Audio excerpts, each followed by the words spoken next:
Greetings, I'm Solidus-Skully, and welcome to the final part of the Freelancer commentary. Let's do this. Now that we're all here, let's move out. The coordinates to the Nomad jump gate have been uploaded into everyone's neural nets. Alright people, here we go. Whew. The end is in sight. But yes, indeedy, we're also going to be learning, well, again, we already have technically learned via the cutscene back on Toledo, that yeah, the Dom Kavash and indeed the Nomads already had access to jump gate technology long before we ever discovered it, and in fact had an even larger network, which, again, kind of going back to my previous point about a potential Freelancer 2, yeah, those systems that the Dom Kavash had already mapped out, whether or not they're still there is up for debate really, but again, given the fact that, you know, the artifact was a map towards where exactly these things, you know, were going on what path they laid out, yeah, exploring some of those systems, again, it's almost completely up to your imagination to see where exactly, you know, these things could take us, what new discoveries lay abound for us, and, yeah, I don't know, I think it'd be quite cool. But in any case, though, there she blows, miladio. The ancient jump gate, which, again, looks very ancient, very cool, also, but still recognizable, and, yeah, it's, I don't know, very Stargate-esque in design, but oh, shucky darns, now we have another space battle sugar-me-doo, which, primarily just sort of involves, defeating the battleships, and, you know, just trying to avoid fire from the Nomad ships, and then eventually just sort of making our way towards, again, the central Nomad system, where a vast majority of their fleet lays. Again, as stated before, there are still Nomads still bopping about in some of the external systems in the Sirius, you know, part of this galaxy, so yeah, you are technically still gonna find Nomads, you know, in much, smaller numbers, but still quite powerful, so, yeah, watch your back.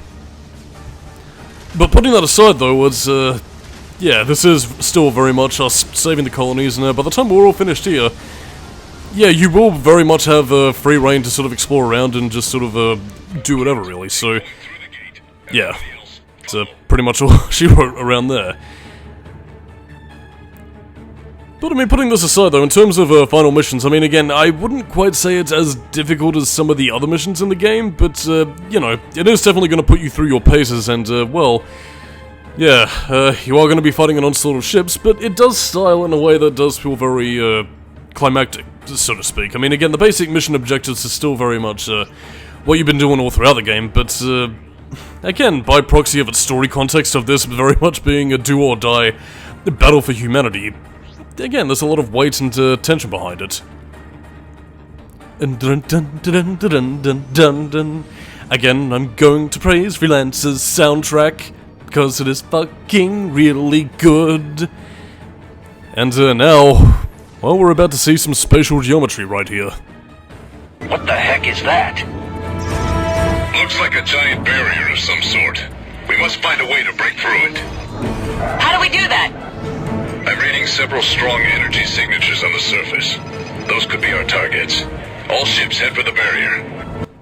By the way, that little look of a planet that you saw just before over there, again, that isn't to do with the fact that we're on a world that actually has a planet inside it, no. This is the fact that the Dom Kavash, or maybe the Nomads possibly, have built this giant megastructure that stretches across, again, a vast star system. Ah, man, like, I mean, it's really telling how much, you know, mechanical prowess that the Dom Kavash really had, but yeah, this is very much where we begin to get into our sort of Star Wars Death Star trench run, so to speak. We've got to destroy the shield generators and, yeah, do a little bit of a trench run here. Again, it's very much similar to, well, again, what we've been doing beforehand with, you know, getting into the Nomad lair, you know, infiltrating Takagi's Heaven's Gate stronghold. Just sort of flying down and, you know, bombarding the shield generators and heading inside. But yeah, this is very much part 1 of our numero 2 plan to, again, very much see what this megastructure is and what's inside, which does tie into a bit of science. And, well, yeah, you know what, I'll talk about it a little bit more by the time we actually get inside. Probably wasn't the best idea to just sort of stand stationary, but, yeah, two means of which you can do it is either just, you know, remain stationary, launch torpedoes, and, you know, go about it that way. Or instead, again, take it very much in the Star Wars kind of way, as you just sort of, you know, basically just do a bit of a round robin, just to, you know, pepper the shield generators with, you know, attacks and missiles and torpedo launchers out there, just to soften it up a little bit, because, I mean, you do still have Nomads, you know, peppering your hull with delicious neutron blasts, and, you know, gun turrets in there, so, again, the Star Wars comparison is very much that, so, yeah, just do a bit of a round robin, just sort of pepper it with damage, and gradually and surely, you know, eventually all the shields will fall, and you'll eventually get access to that little Nomad city inside that buzzing little shield generator. But yeah, I mean, I can't help but love this final mission for how fucking climactic it is. I mean, everything from music to, you know, a fairly balanced difficulty curve and just everything, really. I mean, again, even something as, you know, well, I wouldn't say as stereotypical as, again, I've already called it before the hand, the Death Star trench run. It feels appropriate here, given the build-up. So again, I mean, you can even take cliche things, but still make them cool. I mean, again, I'm not really vexing to say that maybe Star Wars was the entire influence behind this final mission, but, you know, I mean, I feel like it is definitely taking influence, but also doing its own thing with it, and we will see what its own thing is as we look inside this megastructure. Although, admittedly, again, in terms of the scientific, you know, theory that I did mention beforehand, it does kind of, pay a bit of a, you know, a slight oddity in terms of what the actual scientist and his theories were talking about, but again, I'll talk about that when we actually get inside. In the meantime, yeah, you do admittedly have to play a bit of caution here and there. I mean, again, as I mentioned beforehand, Nomads are still swarming about, so again, you can't remain stationary for long, but at the same time, though, it is very much just sort of a case of pit the shields random round, destroy them all to the ground. Well, ground on the megastructure, whatever. The point is that you're destroying things and using your big ship blower-upper gun. It shall be achieved as we gradually make tracks towards our next destination. We'll fire our slow-moving torpedoes at you. Ka-choo, ka-choo! I fire a torpedo at you. Destroy the shield generators. Because, you know, we've already been doing that. Kind of odd that I needed to remind us, but then again, I suppose that's, you know, they think we're doing it too slowly. See, look, we can move faster than the torpedoes. Not really too sure. Well, I mean, then again, I suppose, maybe they were sort of basing the, well, again, to my knowledge, I don't think we've ever actually launched torpedoes in space, so I guess maybe they'll, in terms of, like, trying to get the accurate movement, they maybe base them on, you know, underwater torpedoes, you know, again, what you'd launch from the, you know, submarines or whatever, so I guess maybe that might explain why, you know, in terms of, ship mechanics, we can move faster than the torpedoes, but, you know, it's weirdness. I mean, again, I'm not entirely going to put it out, actually, because, I mean, I was actually reading a few, again, I was rewatching the intro to Freelancer, you know, on YouTube, you know, as I'm of wont to do, and I do recall one of the comments saying that, you know, in terms of how engines function for one of the sleeper ships taking off, that they did pay attention to, you know, thermodynamics and, you know, the equalization of hydrodynamic pressure in terms of how, you know, actual rocket ships take off, so yeah, I mean, either somebody on the team had, you know, a degree in engineering, which, you know, paid dividends towards them in the cutscene, or, you know, it's just a very nerdy detail that only engineering geeks would appreciate. But anyway, the shields are down. Let's go inside. Hold on. Gotta deactivate our cruise engines. Anyway, into the Demon's Maw we go. Wow, look at this place. It looks like the Nomads built a complete shell around this sun. Incredible. It's similar to the old theory of a Dyson sphere. It allows the Nomads to harvest all energy coming from that sun. What do we do now? Whatever it is, it's massive. Uploading coordinates. So kids, who's ready for another science lesson with Solidus-Skully? Yeah, the scientific theory of a Dyson sphere is very much a real theoretical concept. Again, it was theorized by, you know, its theorist, obviously, by Freeman Dyson. And again, the whole principle, again, as Aurelian explained, is basically the theory that, again, if you create a megastructure around the sun and siphon its energy, well, again, you've got nigh limitless energy that will basically power a civilization for eons to come until, well, I suppose the sun eventually burns out, or, well, again, thermodynamic equilibrium takes its hold and, you know, that's that really. But either way, I mean, again, it would be a great alternative energy source.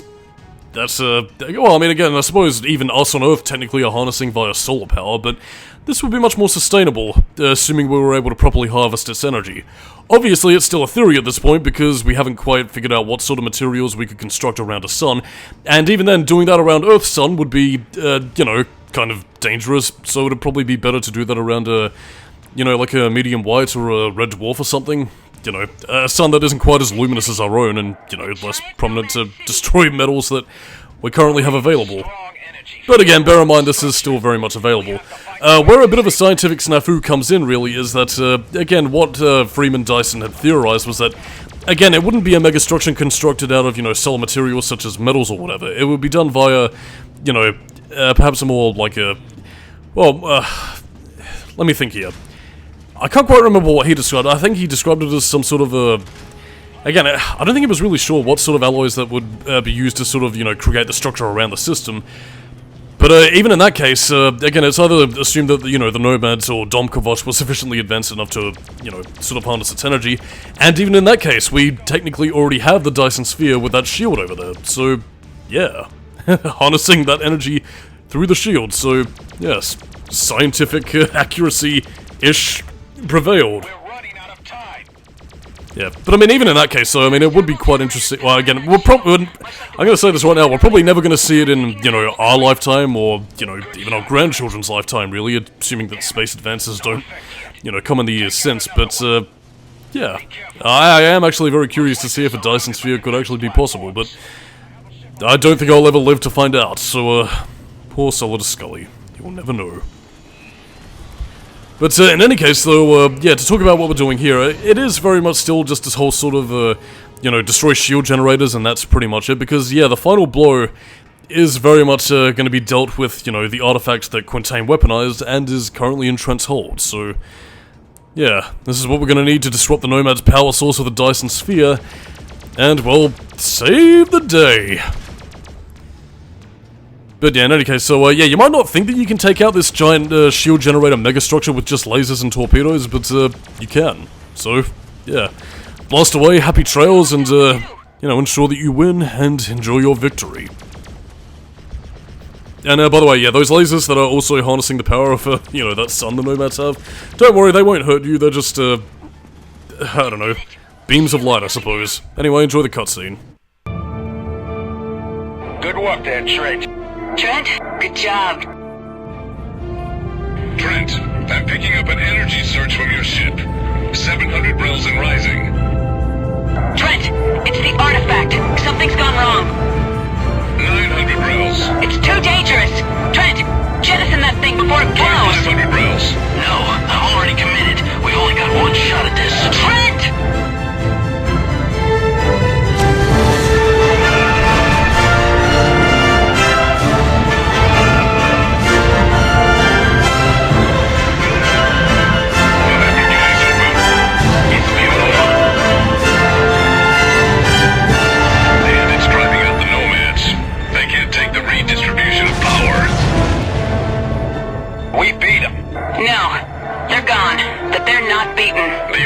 Watch this gate. We'll be ready for them next time. There is much to be done in the colonies to repair what has happened. You're needed at home, Trent. Home? And where's that now? Manhattan, Trent. You can do a lot of good there. Home? In Manhattan? You know, it doesn't sound so bad now. Now if I could just get a good Sidewinder fang. Let's go.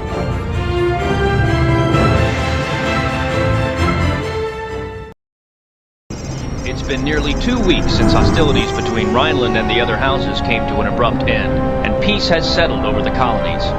Despite many lingering questions, government officials remain tight-lipped about what has triggered this sudden change.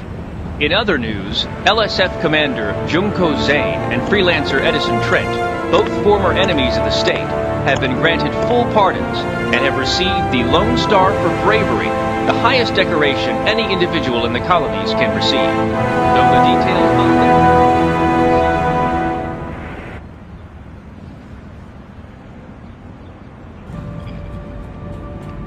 of Liberty Ale, mister? No, thanks. I never told you. I asked the bartender about you the day we met. You did you? Mm-hmm. Sorry I'm late. The debriefing took longer than usual. I guess you can't rush the president. Or amnesty. Not to mention the generous reward. Hang on 1 second, I'll be right back. Aurelian. Let me tell Junie you're here. No, Colonel Trent.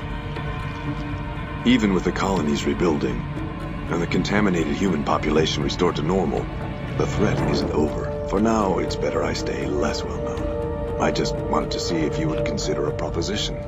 What sort of proposition? To be the eyes and ears of the Order here in Liberty. Think about it. Enjoy your vacation, Freelancer.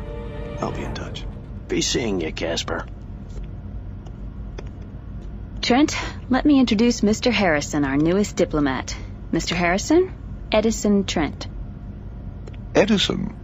What an unusual name. Call me Trent. Pleased to meet you. The pleasure is mine, Mr. Trent.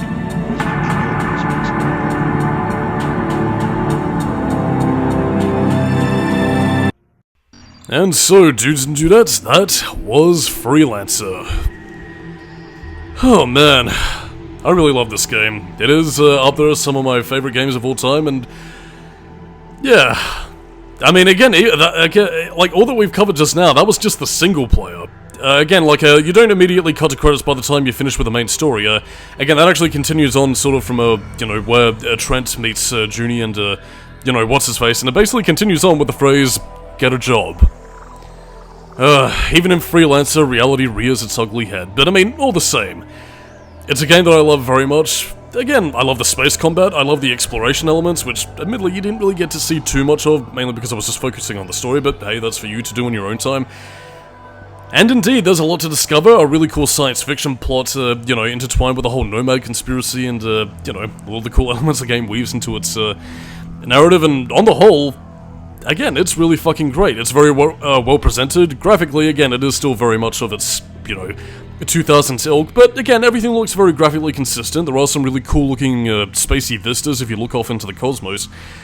And indeed, yeah, it's a game that holds up remarkably well and is one of a kind. Which, I mean, again, is kind of saying something because, again, out of all the space games that have been released in the years since, you know, from like, again, I'm not even talking about some of the more popular memed on ones like, you know, again, the ever in development Star Citizen, the fucking Nomad Sky, or fucking, like, whatever it was called, Starfield or whatever. None of them have ever even come close, and, you know, there have been some games that taken inspiration from Freelancer in the years since, like, you know, Everspace 2, or, you know, Underspace, which does take a direct, influence from Freelancer. But to me, none of them have just ever really hit the same sort of, you know, vibes that Freelancer has, and you know what? Maybe that's for the best, because again, it does continue to make this game one of a kind, and one that I'll love and cherish until the day that I die. My only real bugbear with the game is, well, its lack of availability. It's abandonware currently, Microsoft haven't re-released it nor shown any interest in it, and that's a bit of a damn shame. Again, given Microsoft's, you know, going all in with the whole cross-platform kind of thing, I'm surprised I haven't re-released it for the PC, tried to maybe give it an Xbox port to sort of widen its player base. Again, they're sitting on this fucking goldmine of a video game and just doing nothing with it, which, again, even just a basic re-release I feel would still, you know, get a lot of people interested, and, you know, who knows, maybe something could come of it. Which, I mean, I suppose now that I do talk about that, that does actually bring me to the last bit of trivia I have, that, yeah, a Freelancer 2 was in fact in development because Digital Anvil was working on the game for the Xbox 360 under the working title Project Lone Star. Now again, some theorize that it might have been a different game altogether, but it does share similar UI and nebula visuals to Freelancer, so yeah. Yeah, it seems like a game was in development, but yeah, around 2006, I guess perhaps because Microsoft finally found a bit more of a niche in terms of games like, you know, at the time in development Halo 3, and again, Gears of War, which, you know, was a new franchise, but one that was very anticipated at the time. taking a lot of pressure, and, you know, thus, Digital Anvil was dissolved, defunct, and, well, we never saw the light of day again, as Microsoft eventually shifted their focus. Again, it is a damn shame that that happened, and, again, for some of the other reasons that I did mention, I guess perhaps the reason why it's probably for the best there isn't a Freelancer 2 might really be down to the fact that, again, where do you go from here? I mean, again, I did suggest maybe, you know, exploring some of the Dom Kavosh systems, maybe seeing what the Dom Kavosh were like themselves. But then again, as I brought up with the whole, you know, sort of a, you know, Alien Prometheus kind of thing, where, again, exploring the mystery of the space jockey was kind of to its detriment, where the mystery was more compelling than the answer. Yeah, again, I wouldn't want a sequel to Freelancer if it cheapens the mystery or, you know, makes everything feel duller than in fact it should be. So, yeah, in that sense, even if it was just like a first game, again, similar to Silent Hill 1, Devil May Cry, and, you know, all that kind of thing, even if it just had the one game to tell its story, it tells it effectively and, you know, doesn't really need any other fanfare or, you know, excess stuff to really, you know, do it any favors, really. So, yeah, Freelancer. Happy as a clam. And, personally, I do hope you enjoyed this commentary, too. It is one that I've been wanting to do for a while, and, one that I hope you really enjoyed. Again, it might be a bit more of an unusual game than I've tackled over the course of time, but then again, it's the game that excites me and one that I'm happy to share. It's one that's really good with my heart. But in any case, though, coming up next time on the Skully commentary Sugar Me Do, will be Kingdom Hearts 3, which again, at the time that Freelancer finishes, might be about like a few weeks to a month away. But even then, in that case, again, that's basically just sort of me recording the game and making sure that, again, I have enough parts of Kingdom Hearts 3 to really sort of last me. And even then, yeah, a lot more of my focus now, again, at time of recording, mind you, probably not at the time it's being uploaded, is focusing a little bit more on Skully reviews with, you know, the 1-2-3 punch of Sonic Adventure, Sonic Heroes, and Shadow the Hedgehog, which, may I just say, again, not really with, you know, Heroes and Sonic Adventure 1, but Shadow the Hedgehog, dear god, that script is, well, I mean, let's just say that it nears Sonic Adventure 2 levels of length, and, yeah, I'm gonna have to put a lot of work in, so, yeah, I do apologize if there's gonna be, like, a couple of weeks of radio silence, but I really want to get that, you know, that script done in time and, you know, make sure there's no real gas. And, on top of, also doing Kingdom Hearts 3, whew, boy, final year of Skully reviews, but dear god, this, you're gonna be getting a lot of bang for your buck. Hopefully, anyway, so, yeah, I hope you guys enjoy that when, that finally gets released, dudes and dudettes. Whew, Hoiven Maven. But yes, indeedy, our principal cast of, people. Christopher Lee, do you see that? Yeah, some quite star-studded names there. Now, once again, to sort of tease the audience, can you tell what role Christopher Lee was in? Answers on a postcard. George Takei, Ian Ziering, Hazel Bradley, Jessica Robertson, John Rhys Davies, lad. And a couple of other people that I can't quite remember. But yeah, either way, a very diverse voice cast, and yeah, on the whole, great game, really. Don't really have too much else to say at this stage, because, again, we just do still have a fairly lengthy chunk of credits left to go, but one thing I am going to say is that, yeah, I am kind of saddened that I didn't really decide to show off a lot more of the, you know, exploratory systems, and show off some of the stuff like, you know, Planet Primus, or, you know, yeah, again, basically the Planet of the Robots, or Planet of the Apes, or, you know, a couple of other things like, the Hispania and the, you know, the Sirius systems, which you can actually physically explore as a wreck floating in space. But likewise, again, on the off chance that you are curious enough to track down a copy of this game, or find some way of getting it working on modern hardware, yeah, I'll leave that up to you to explore.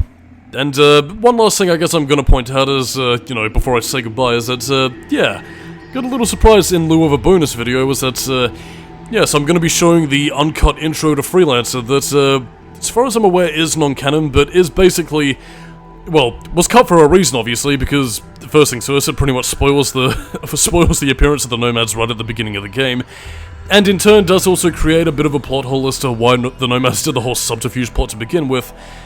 But at the same time, I did feel like it also felt appropriate, because again, the uncut intro of Freelancer also details, you know, not only what happened to the Coalition, what happened to Earth and, you know, our galaxy, really, but in turn also how the Order was formed to begin with. So, yeah, that's pretty much all she wrote. So yeah, you're going to be seeing the uncut intro to Freelancer, and yeah, this actually does detail a dedication that Freelancer makes towards the Columbia Space Shuttle. Yeah, so paying our respects. In any case though, I am Solidus-Skully, keep it new metal. I hope you guys enjoyed the Freelancer commentary for what it was worth, and I'll see you dudes and dudettes next time for Kingdom Hearts 3. Catch you later. One by one, the remaining Alliance bases were overrun, until all that remained was Pluto. It was here the Alliance forces prepared for one gallant last stand.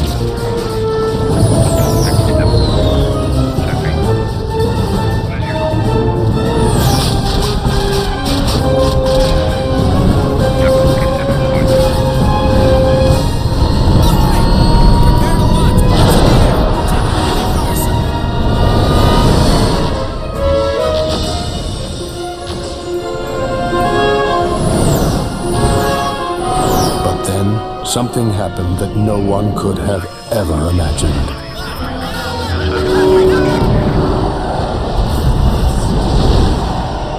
They arrived. It was our first contact with another species, and for a moment we forgot our differences. We just stood there, dumbfounded by its size and beauty. It was ironic that in those moments we were finally united as a people. But this revelation could only be savored in those few bitter seconds. For these aliens had not come in peace.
By blind luck, a young general survived the shockwave on the dark side of Pluto.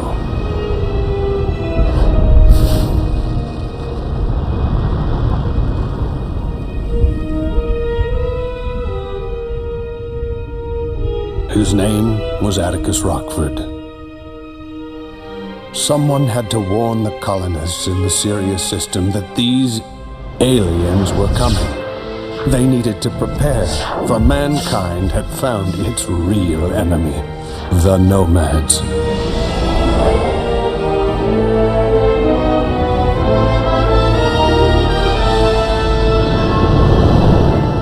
I knew then that I had been spared for a purpose.